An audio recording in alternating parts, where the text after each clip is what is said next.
बिस्मिल्लाहिर्रहमानिर्रहीम। अस्सलाम वालेकुम। मैं हूँ मिसेस राबिया ज़फ़र। आप देख रहे हैं ZN न्यूज़ और हमारे साथ हैं ज़फ़र नकवी साहब। अस्सलाम वालेकुम। प्रोग्राम की तरफ बढ़ने से पहले अगर अभी तक आपने हमारे चैनल को सब्सक्राइब नहीं किया तो उसे जल्दी से सब्सक्राइब कर दीजिए ताकि हमारी हर नई आने वाली वीडियो आप तक पहुँचती रहे। जनाब मरियम नवाज़ साहिबा ने आज सरगोदा में एक बड़े जलसे से ख़िताब किया और उन्होंने बग़ैर कोई लगी लिपटी रखे इलेक्शन का ऐलान कर दिया। आज इसी पर हम बात करेंगे और मेरा पहला सवाल भी ज़फ़र नकवी साहब से यही है कि मरियम नवाज़ साहिबा ने कहा कि हमें इमरान खान की नालायकी का बोझ नहीं उठाना चाहिए और फौरी तौर पर इलेक्शन करवा देनी चाहिए। क्या ये उनकी अपनी ज़ाती राय है या पार्टी का फ़ैसला है? हाँ, ये बहुत अच्छा सवाल है। मैं सवाल का जवाब देने से पहले हम ZN न्यूज़ की तरफ से इंतहाई शुक्रगुज़ार हैं आपकी मोहब्बतों के। आपका प्यार है जनाब, आपका एतमाद है कि मुझे बहुत सारे दोस्तों की तरफ से मुबारकबादें भी आईं। 2 लाख सब्सक्राइबर हम क्रॉस कर चुके हैं ZN न्यूज़ के और ये सारी आपकी मेहरबानी है, बहुत नवाजिश आपके एतमाद का। अब मैं सवाल पे आता हूँ। जी हाँ, मेरा ख़्याल है अब ये ज़ाती राय से कुछ आगे चला गया है सिलसिला, क्योंकि मरियम नवाज़ साहबा नून लीग की नायब सदर भी, सीनियर नायब सदर भी तो है ना, और फिर वो नवाज़ शरीफ साहब की आशीर्वाद के बग़ैर कोई बात भी नहीं कर सकती। ऐसा तो नहीं है। तो मेरा ख़्याल है ये कुछ आगे चला गया है सिलसिला, क्योंकि मैं अब ना आपको एक बात बताऊं कि कुछ ये टाइम पहले मैं अबसार आलम साहब जो कि पैमरा के साबिक चेयरमैन भी हैं और बहुत अच्छे इंसान और बहुत अच्छे सहाफ़ी भी हैं, उनका मैं एक ट्वीट देख रहा था। वो कह रहे थे कि भाई हुकूमत जजों और जर्नलों को मिन्नतें कर रही है कि हमें अक्टूबर तक का टाइम दिया जाए ताकि हम आवाम के कुछ दुखों का मदावा कर सकें। फिर इसका मतलब तो ये हुआ ना कि फिर उनको अक्टूबर तक भी अगर टाइम कोई नहीं दे रहा तो फिर तो कुछ तो है ना, कोई मामला ना। तो फिर अगर ऐसी सूरत हाल में तो अगर उनको लाया भी गया, आपने पहले न्यूट्रल भी कहा, तो मैं तो कहता हूँ कि ये न्यूट्रल वाला जो सारा ड्रामा था माज़रत के साथ, ये एक ही महीने में उसका सारा धड़न तख्ता हो गया है। वो जो सारा कुछ सूरत हाल हमने तो इस वजह से कहा कि जी न्यूट्रल पे एतमाद किया कि मौलाना साहब भी कह रहे थे, बाकी नून लीग के लोग भी कह रहे थे, पीपल्स पार्टी भी कह रही थी। ये कल परसों की बात है, अभी जरदारी साहब ने वो जनाब प्रेस कॉन्फ्रेंस की तो उसमें बड़े सलूट किए। तो खैर वो एक इस हवाले से तो पता नहीं, वो या तो बताएं उनको कौन नहीं चलने दे रहा, कुछ ये भी तो समझ आए ना।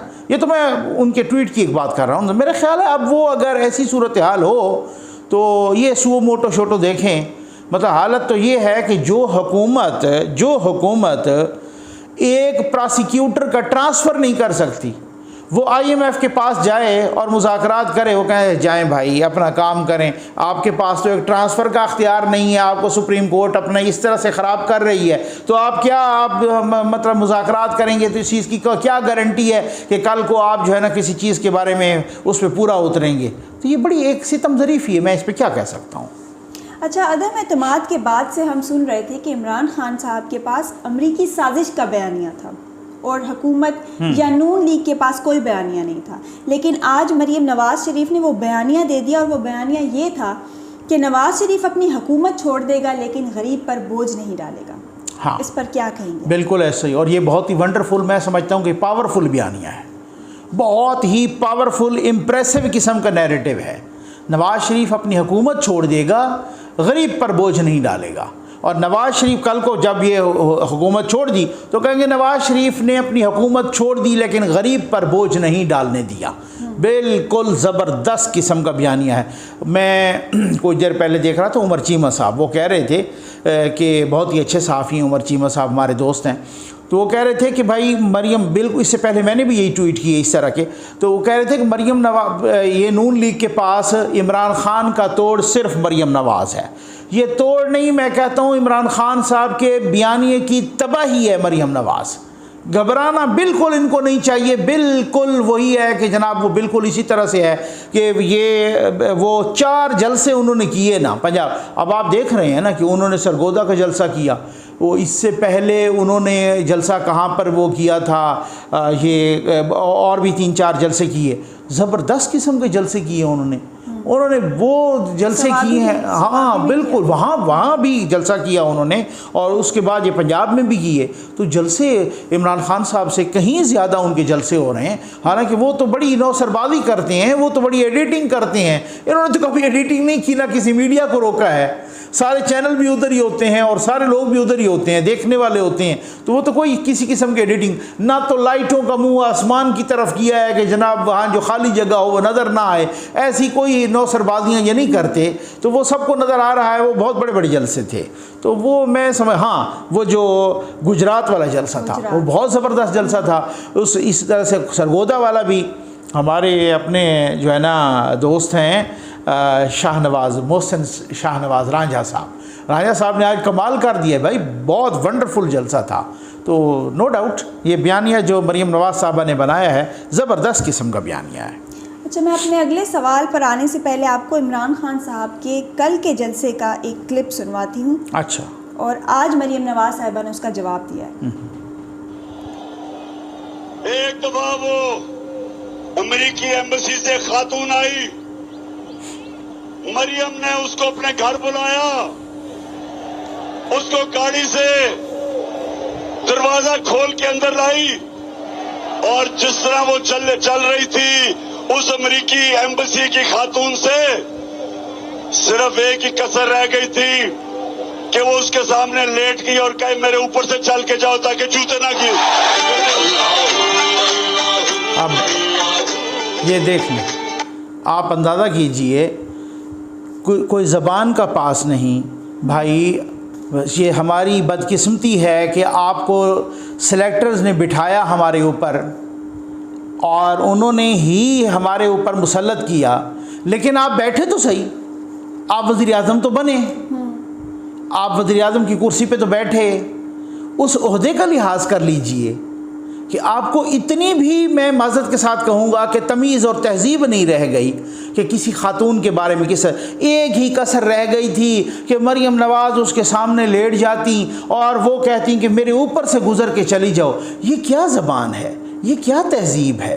अच्छा, इसका आज उन्होंने जवाब दिया। अब उन्होंने जवाब दिया कि इमरान खान तुमने मरियम नवाज़ को नहीं बल्कि पंजाब की हर बेटी को गाली दी है। क्या ये मरियम नवाज़ साहिबा ने पंजाब कार्ड नहीं खेला? मेरा ख्याल है उसने इससे पहले भी जवाब इस और भी कुछ दिया है, और उन्होंने कहा है कि ये मेहमान नवाज़ी का तकाज़ा है। ये जब वो आ रही थी अमरीकी खातून और मैंने उनको रिसीव किया तो उस वक़्त मैं पाकिस्तान थी, बिल्कुल ठीक है, उस वक़्त ये मेज़बान थी, तो मेज़बान का तकाज़ा है कि मेहमान को इज़्ज़त दें, और ये कल्चर है पाकिस्तान का, और ये पंजाब का भी और पंजाब के साथ पाकिस्तान के सारे सूबों का भी। और जहाँ तक ये बात कि मरियम नवाज़ पंजाब कार्ड नहीं खेल रही, तो भाई जो बंदा वतन कार्ड खेल रहा है, मज़हब कार्ड खेल रहा है, साजिश कार्ड खेल रहा है, पता नहीं क्या क्या ड्रामेबाजियों के कार्ड खेल रहा है, ठीक है ना, तो पंजाब कार्ड खेलना कौन सा, पंजाब को अमेरिका में है या पंजाब, ये वाला पंजाब, ये कोई इंडिया वाले का पंजाब का कार्ड खेल रही हैं या कोई अफ़गानिस्तान में है। बिल्कुल 100% खेलना चाहिए। ऐसे 9 सरबाजों का मुकाबला इसी तरीके से किया जा सकता है। इससे ये नहीं किया जा सकता कि आप जनाब बैठें और जो बयानियाँ हो और ये नहीं करना वो नहीं करना। अगर इस तरीके से करना है ना, फिर मुकाबला नहीं हो सकता। इसका तोड़ सिर्फ़ और सिर्फ मरियम नवाज़ के पास है, किसी के पास नहीं है। अगर नून लीग, क्योंकि घुमसान का रन पड़ना है पंजाब में, मुकाबला होना है पंजाब में। ऐਵੇਂ ही अगर सर नीचे करके और जनाब हाथ बांध के और ये वो करना है, जहाँ पे दलील से मुकाबला हो तो फिर बहुत सारे मुकाबले हो सकते हैं। जहाँ पे हो ही आपके सामने प्रोपेगेंडा, जहाँ पे आपके सामने हो ही सारा झूठ, उसका मुकाबला कैसे करेंगे? उसका मुकाबला इसी तरीके से जारहाना अंदाज में करेंगे आप, जैसे उन्होंने आज पूरे जलसे में झूठा झूठा के नारे लगवा दिए, झूठा खान, और उन्होंने जनाब जिस तरीके से वो किया। तो ये वो कल्चर है जो खान साहब कह रहे हैं कि मैं इंट्रोड्यूस करवा रहा हूँ। इस मेरे वाले कल्चर को, इसका मुकाबला करने के लिए भी लोग ऐसे ही करेंगे। ये मैं समझता हूँ कि ये ओवरऑल अगर आप देखें नहीं होना चाहिए, लेकिन जब आप इस तरह का प्रोपेगेंडा करेंगे तो फिर हर बंदे को इसी तरह से उसका तोड़ ऐसे ही है। ये नहीं है कि आप किसी को एक थप्पड़ मारें तो आपके सामने दूसरा गाल कर दे कि भाई ये मतलब आप पेश कर दे, ये नहीं होगा। ये अब ये होगा कि किसी को आपने थप्पड़ मारा तो आपको जूता मारेगा, ये वाली सूरत हाल है, तब काम चलेगा। इस तरीके से वो नहीं होगा। ये इस तरह से मतलब मैं नहीं समझता। अच्छा, अगर इलेक्शन ही करवाने थे तो फिर तो 1 महीने की हुकूमत क्यों ली? इस पर ये उन्होंने जवाब दिया है आज। उन्होंने जवाब दिया है आज। उन्होंने कहा कि हमें फिर ये कहा जा रहा है कि आपने इलेक्शन ही करवाने थे तो 1 महीने की हुकूमत क्यों ली। उसका बड़ा ज़बरदस्त जवाब दिया। उसका जवाब मैं अपनी वीडियोज़ में कोई 1000 दफ़ा दे चुका हूँ, ठीक हो गया ना। और मैं कह चुका हूँ, और वही जवाब मरियम नवाज साहब ने आज दिया है। और वो जवाब ये है कि भाई अगर ये ऐसा ना होता, हम 1 महीने की हुकूमत ना लाते, हम ये अदम एतमाद कामयाब ना करवाते, तो इसने को 10-12 साल का प्लान बनाया हुआ था किसी के साथ मिल के। किसके साथ मिल के? वो पेशावर वाले साहब के बारे में कह रही थी, उनके साथ मिल के, और पक्का प्लान था। अब कोई मेरे व्यूअर जब बाकी ये करेंगे सवाल कि जी अब वो ऐसा नहीं हो सकता। जी नहीं, अब वो इसलिए नहीं हो सकता कि खान साहब को कोई गलतफहमी है कि जी मैं दोबारा आ जाऊंगा, वो ऐसा नहीं है। बहुत सारे लोग कह रहे हैं कि भले ये अब इलेक्शन करा लें, असम्बली तोड़ दें अभी फौरी तौर पे, या अक्टूबर में, या जब भी फौरी तौर पे हो जाए, इलेक्शन हो जाएं ये, लेकिन ये नहीं है कि खान साहब फौरी तौर पे आ जाए। ये नहीं हो सकता, क्योंकि खान साहब भी अब उस तरीके का काबिल कबूल नहीं रहे जिस तरीके से या खान साहब ने उनको जानवर कहा, या जिस तरीके से अदलिया को लथाड़ा पथाड़ा, या जिस तरीके से अदलिया के उधर वो फ़ोटोज़ पे उनके जियालों ने, उनके जूथियों ने जनाब जूते मूते मारे। तो इस तरीके से वो जो उनको भी पहचान गए हैं, वो ऐसा नहीं है कि वो फिर जो है ना आके तो जनाब दोबारा उसी साहब को आर्मी चीफ बना दें, या ये वो वाला चक्कर मेरा ख्याल है अब वो ख़त्म हो गया है। और वैसे भी वो लोग कह रहे हैं कि इतने डिस्प्यूटेड हो गए हैं कि अब वो मेरा ख्याल है उनका अपना इदारा भी शायद मोहतात हो कि उस हवाले से मैं नहीं समझता। तो आज के जलसे में मरियम नवाज साहिबा ने अदलिया को भी बहुत ही रिस्पेक्टफुल अंदाज में एक पैगाम दिया। जी हाँ, खान साहब का इससे पहले आपको एक माजी का क्लिप सुनवा दें। हाँ, सवाल से पहले। असल में अरशद, मैं तो मुझे बड़ी तनकीद हुई जब 2 नवंबर को मैंने फैसला किया, 1 नवंबर को, कि हम ये लॉकडाउन पे नहीं जाएंगे जो हमने इस्लामाबाद में 10 लाख लोग इकट्ठे करने थे। मैंने तब जब कॉल ऑफ किया और मैंने कहा कि हम अदलिया में सुप्रीम कोर्ट में जाएंगे, तो मेरी पार्टी ने भी बड़ी तनकीद की, मीडिया में भी मेरी बड़ी तनकीद हुई, और हर तरह की चीज़ हुई, जो यू टर्न। तो मैं तब भी जब अदलिया के जब हमने फैसला किया, मुझे याद है फर्स्ट को ये अदलिया बैठी थी और उन्होंने मुझे, एक सुप्रीम कोर्ट के जज ने मुझे रिक्वेस्ट की थी कि मैं बजाय सड़कों पे मैं अदलिया में आऊँ। मैं बिलीव करता हूँ सर्विंग या रिटायर्ड जज, नहीं वही जो ये बेंच था, मेरे ख्याल में जस्टिस कोसा ने कहा था, वो जो बेंच बैठा था फर्स्ट को, हमने फर्स्ट को जब बेंच बैठा था उसके बाद फैसला किया था, आपको याद होगा कि हम 2 को कॉल ऑफ कर रहे हैं, तो उन्होंने रिक्वेस्ट किया कि आप अदालत में आए। मैं एक कॉन्स्टिट्यूशनलिस्ट हूँ। अब आप अंदाज़ा कीजिए, ये खान साहब कह रहे हैं, ये वो पैनामा की बात कर रहे हैं कि मैं तो एहतजाज पे जा रहा था, ठीक है ना, लेकिन एहतजाज अचानक मैंने ख़त्म करके जब मैं अदालत की तरफ चला गया, कोर्ट में चला गया, केस ले गया, वहाँ पर ये पनामा केस की बात कर रहे हैं। तो फिर मुझे अपने लोगों ने भी कहा भाई ये आपने क्या किया, आप हमें तो एहतजाज करना चाहिए था। तो कहते हैं कि मुझे जस्टिस खोसा साहब ने, उस वक्त बाबा रहमता थे चीफ जस्टिस, और जस्टिस खोसा साहब उस बेंच को हेड कर रहे थे जो पैनामा का बेंच था, ठीक है ना। उन्होंने कहा मुझे तो जस्टिस खोसा ने कहा था कि आप इधर आ जाएं। तो जब यहाँ पे ऐसे मामलात होंगे कि आप किसी को खुद कहेंगे कि आप एहतजाज को छोड़ें और आप इधर आ जाएं, हम आपको नवाज शरीफ का सत्यानाश करके देते हैं, तो फिर तो उंगली उठेगी ना भाई आपकी तरफ ना, फिर तो इदारे की तरफ उंगली उठेगी और उसका जिम्मेदार कौन होगा, वो इदारा होगा ना। तो ये बात ये है कि अब इसी तरीके से मैं इंतहाई माजरत के साथ कि जब ऐसे ही मौक़ों पर इस तरह के सू मोटो होंगे तो फिर डेफिनेटली हम नहीं, जो लीगल फ्रेटर्निटी है, जो वकला हैं, जो वकला बरादरी है, जो बार्स हैं, जो कोर्ट रिपोर्टर्स हैं, जो तजियाकार हैं, वो उंगलियां उठा रहे हैं, वो क्वेश्चन पूछ रहे हैं, सर आपने क्यों नहीं सुओ मोटो लिया।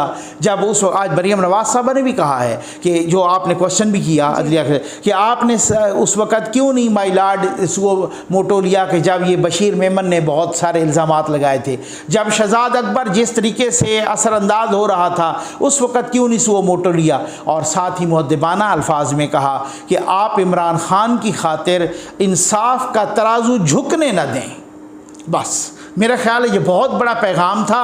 यूँ नहीं उन्होंने खड़ाक मारे कि जैसे खान साहब करते हैं कि रात के 12 बजे मैं आपसे पूछना चाहता हूँ कि क्यों अदालत लगाई। ये इस तरीके से उन्होंने ये नहीं कहा, ऐसा क्या जुर्म किया था।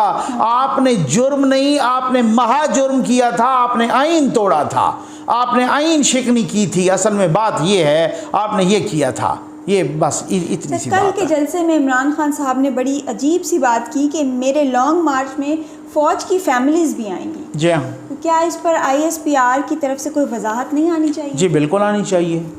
मैं समझता हूँ कि अगर खान साहब ने कहा है कि फ़ौज की फैमिलीज़ भी आएंगी, ठीक है ना, तो क्या कहना चाह रहे हैं कि फ़ौज मेरे साथ है। जब फ़ौज की फैमिलीज़ आएंगी तो वो ये कहना चाह रहे हैं कि जर्नैलों की फैमिलियाँ आएंगी, ये फ़लाँ की फैमिलियाँ आएंगी, ये कैसे। वो बहुत ही शातिर इंसान है ना, वो ये इसी तरीके से। तो एक क्लियर कट एक चीज़ के बारे में पता होना चाहिए। तो फिर इसके वो क्या बताना चाह रहे हैं कि अगर फ़ौज की फैमिली आएंगी आप नहीं रोक पाएंगे। फिर राना सनाउल्लाह को कहना कि वो यहाँ पर जो है लाठी चार्ज करे या यहाँ पर जो है ना आंसू गैस मारे या पुलिस मारे, उसके किसी की जुर्रत नहीं होगी। ये क्या कहना चाह रहे हैं? वो बार बार कह रहे हैं हमें सियासत में ना घसीटो, ये बार बार घसीट के ला रहे हैं। ये कह रहे हैं नहीं मैं आपको घसीटूंगा और आप मेरी फेवर भी करेंगे, आप न्यूट्रल रह ही नहीं सकते, आप सिर्फ और सिर्फ किसी को सपोर्ट करेंगे तो वो मैं हूँ। ये इस हद तक ये क्या है, इसका बिल्कुल रिस्पांस आना चाहिए, रिएक्शन आना चाहिए, इस पर रद्द अमल आना चाहिए। ये ऐसी बात नहीं है। अच्छा, मरियम नवाज, मैं एक मिनट आपका इस नेक्स्ट क्वेश्चन से पहले आज मैं हामिद मीर साहब का एक वो मैं आपको बता दूं, वो बता रहे थे कल परसों ये शेख रशीद साहब, जिनको इमरान खान साहब शीदत अली बोलते हैं, उन्होंने कहा था कि जी यहाँ पर GHQ तो कोई इंटरव्यू कर रहा है अगले निगरान वज़ीर आज़म के लिए।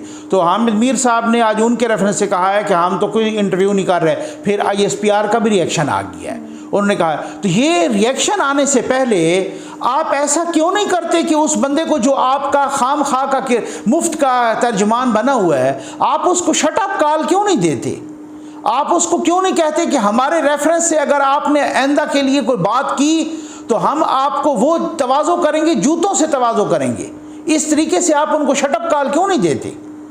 बाकियों का तो ये होता है कि सहाफ़ी कोई बात करे तो उसको घर से उठा के मारा जाता है, और कभी किसी को गोली और कभी किसी को जो है ना किस तरीके से तशद्दुद, और कभी किसी को घर से उठा के घसीट के ले जाते हैं। यहाँ क्यों नहीं कहते आप जो है ना शेख रशीद को कि आपको किसने इस चीज़ की इजाज़त दी है? फ़ौज का अपना एक तर्जमान है DGI साहब, वो सारी चीज़ बताएंगे।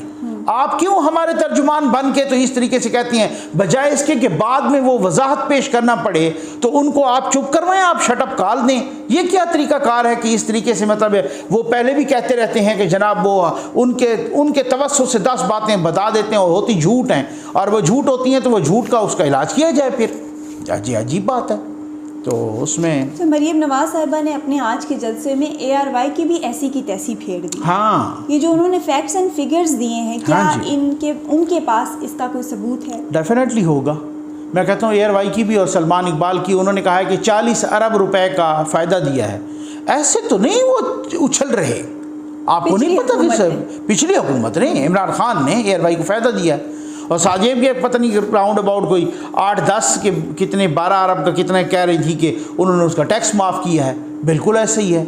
और फिर को 4 अरब का और भी कह रही थी कि वो फिर जो है ना उनको वो भी फ़ायदा दिया है। तो 40 अरब का जिसको फ़ायदा हो, ये इस तरीके से टैक्स चोर चैनल, तो फिर वो तो आपको पता है कि उसके तो धुम पे पैर आएगा ना। वो तो कहेगा जनाब दोबारा इमरान खान आए, हमें उसी तरीके से तमग़े इम्तियाज़ मिलता रहे। जैसे मेरा ख्याल है कि उसने पता नहीं कोई जिहाद से वापस आया था सलमान इकबाल, या पता नहीं क्या उनने कोई इंडिया के लाल किले पे जो है ना झंडा लहराया था पाकिस्तान का, या पता नहीं क्या हुआ क्या था कि उसको तमग़ा इम्तियाज़ मिल गया है। झूठ का पलंदा है, सारा दिन झूठ बोलते हैं। लंदन की अदालतों में 6-7 दफ़ा इनको उसी तरीके से मुँह पे जूता पड़ चुका है। और ये किया है इन्होंने, ये तो सहाफ़त के नाम पे धब्बा हैं, ये तो सोने के नहीं, ये तो झूठ के सौदागर हैं। और इस तरीके से जब ये 2 नंबरियां कर के दुबई में फंसे थे तो इनको जरदारी साहब ने छुड़वाया था। ये वो लोग हैं, बिल्कुल मरियम नवाज साहबा के पास इनकी पूरी डिटेल है, ये मैं मालूमात की बुनियाद पे कह रहा हूँ। तो ये वाली सूरत हाल है। इसके साथ ही हमारे आज के प्रोग्राम का वक्त ख़त्म हो जाता है। उम्मीद है आपको आज का प्रोग्राम पसंद आया होगा। अपना फीडबैक ज़रूर दीजिएगा। अल्लाह हाफ़िज़।